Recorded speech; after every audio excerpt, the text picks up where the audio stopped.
অবসর অবসর মাহমুদুল্লাহ অবশেষে টি-20 ক্রিকেট থেকে অবসর নিল। বাংলাদেশের লিজেন্ড। অন্য অন্য ক্রিকেটাররা যেখানে পারে না, মাহমুদুল্লাহ তাই পারে। অন্য অন্য ক্রিকেটার যা করতে পারে না, মাহমুদুল্লাহ তাই করে। মাহমুদুল্লাহ অবসর নিল, সঠিক সময় অবসর নিল। যে সময় মাহমুদুল্লাহকে নিয়ে সমালোচনা হচ্ছিল যে কেন মাহমুদুল্লাহ টি-20 থেকে এখনও অবসর নেয় না, তার সম্মান নিয়ে টানাটানি, তখনই মাহমুদুল্লাহ অবসর নিল।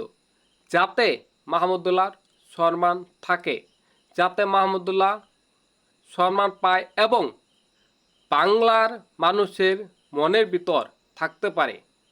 মাহমুদুল্লাহ যদি আর কিছুদিন খেলতো, টি-20 ফরম্যাটে আর কিছুদিন খেলতো, তাহলে মানুষের মনের ভিতর মাহমুদুল্লাহর